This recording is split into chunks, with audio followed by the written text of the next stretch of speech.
I have a theory about season 2 of Raised by Wolves. Now, we haven't seen the finale yet, and my theory could be totally blown out of the water by the events of the finale. But my theory is that season 2 will be set 10 to 15 years in the future at the dawn of a new civilization, and that it's going to follow Campion and Paul and the other survivors as adults. And part of what goes into this theory for me is simply that they can keep the actors playing mother and father because they are androids and they could still be alive in 10 to 15 years and they wouldn't look physically different. And they can get rid of any of the adult actors that they don't want to bring back, and they can put the others in old person makeup. So this is just an operating theory, but I think there's lots of things to support this. For one thing, I tend to suspect Travis Fimmel, at the very least, isn't going to be in season 2. Now, it seems like he was dead at the end of the last episode that aired this morning, but who knows? We've already seen multiple characters who had things happen to them that should have killed them somehow be saved by whatever deity rules this planet. And some of you have had some pretty good theories about what kind of deity it is, and it'll be interesting. I wonder if we're going to have to wait till the second season to find out. But these were building episodes. I feel that they were not the strongest episodes of the season. They kind of felt more like the middle episodes where things kind of weren't as interesting from my perspective.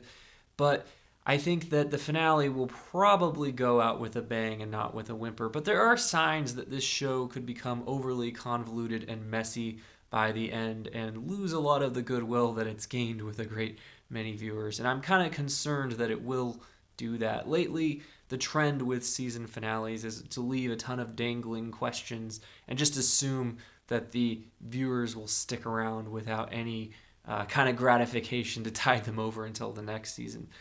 For my part, I could see myself watching a second season of this. I could also see myself jettisoning this show if it gets too messy and complicated, which this episode showed signs that it could head in that direction. I've seen these really good theories online that Paul and Campion are Romulus and Remus, and that kind of fits in with the Raised by Wolves title of this show, since Romulus and Remus were raised by wolves. And if you don't know, Romulus and Remus were the brothers that founded Rome, and Romulus ended up killing Remus before it was all over, so that could happen. Some of you have thought that Paul and Campion could be Cain and Abel. That's another potential comparison, but I tend to think that the Romulus and Remus one is the really obvious one here.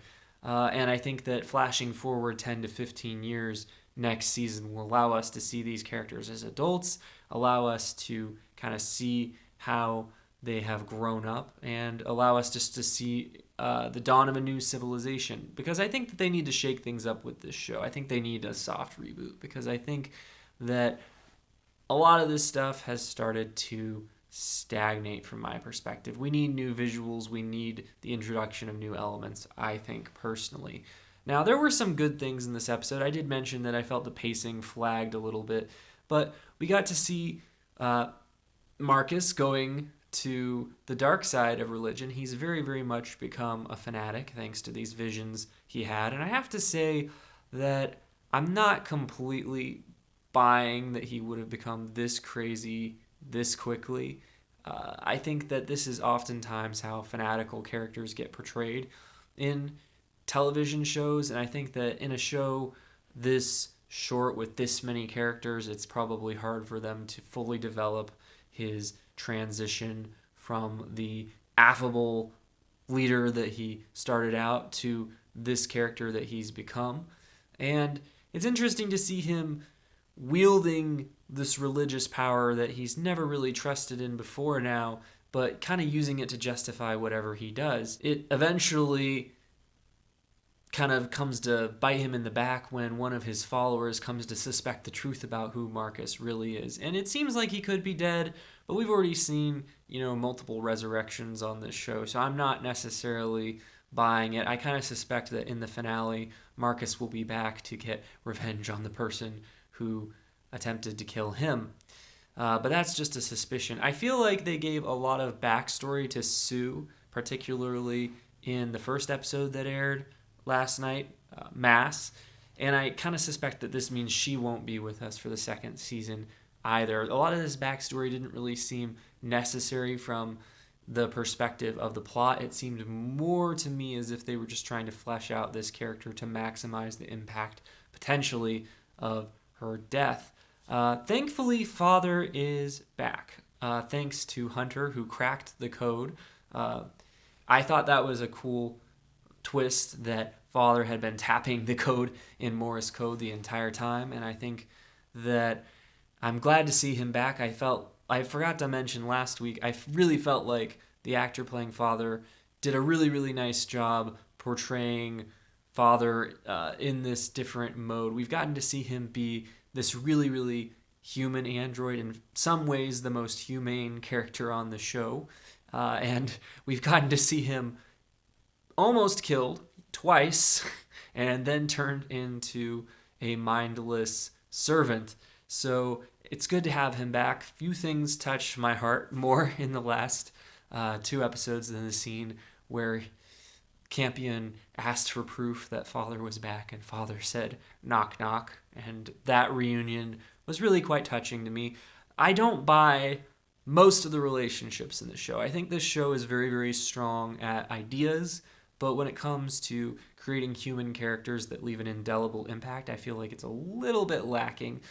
But that relationship I find to be compelling, and it gave me the feels, to say the least. Mother, apparently, was impregnated during virtual sex with whatever it is that's inhabiting that simulator, the virus, and she has some kind of carbon-based life form growing inside her womb. And it's interesting to see her transition from being, the symbolic mother, that was tasked with raising these children, to being this actual mother of this creature. And I wonder perhaps if the prophecy might not refer to whatever unborn child is in her womb. We'll have to wait and see. The nature of this creature / child remains very, very unclear at the moment. And it's also still, we know what the being that takes the form of her creator told her is going on. He told her that the children were just a test run for this being, that this is the real future of humanity. We'll have to wait and see whether she's being deceived, whether this is all something pulling the wool over her eyes, or if that's really what's going on. It's interesting. Campion was the only one who seems to be immune to the planet's radiation so far. And he caused Mother to kind of gasp in pain when he approached her, and it kind of seems to indicate there's something going on with Campion, and I'm not entirely sure what it is yet.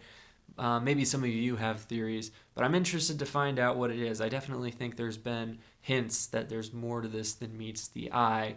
I felt that the scenes between Mother and Sue seemed kind of forced. I think they were trying to create this connection between them as, one, the android who is actually becoming a mother, which is making her more human, and then the human who actually isn't able to have children. So how does she have humanity? The death of the pointy helmet dude, for lack of a better name.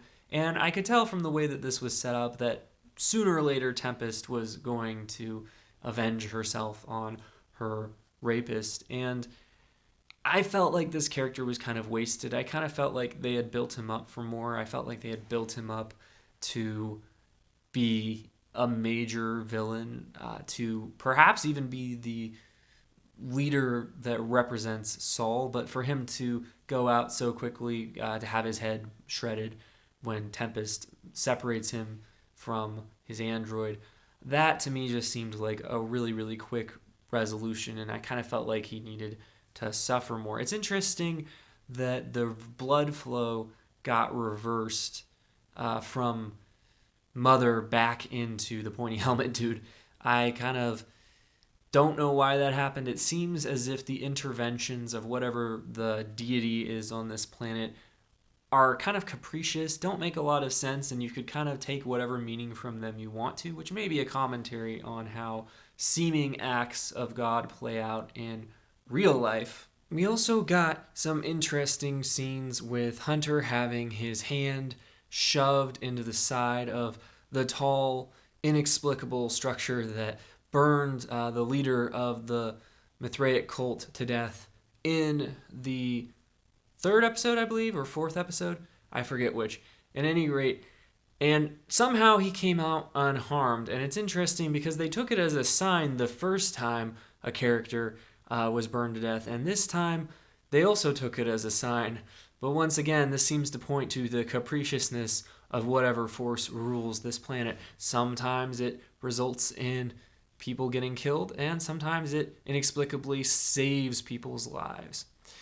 We also got a pretty gruesome scene of Marcus cutting his face off to try and peel away his new face to reveal his actual real face. I read that this scene was inspired by a similar scene in Poltergeist. Pretty gnarly stuff. I'm not a fan personally.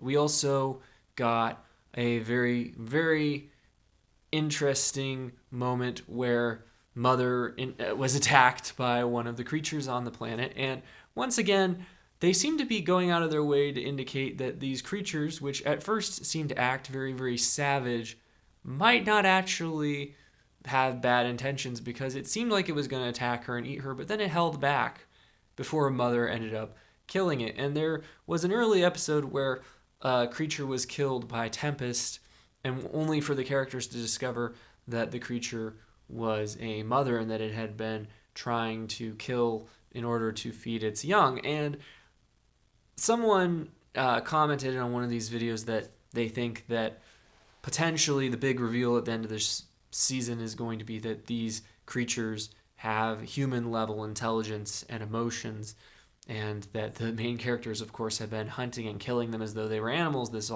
whole time, which would be pretty horrific to discover. And looking at this scene from that perspective, it seems highly plausible from my perspective. Overall, I enjoyed these episodes, but I felt disappointed that they didn't build more momentum going into the finale. I wanted to be really braced for the finale, and I imagine the finale will not disappoint, but I was hoping to be waiting for it with breathless anticipation. And at this point, I feel like they kind of went into it with more of a whimper than a bang, personally. But those are just my thoughts. Let me know what you thought in the comments. If you're interested in seeing my other reviews of upcoming shows, please consider subscribing. If you give me a like, I'd appreciate it. And as always, you can watch more videos right now.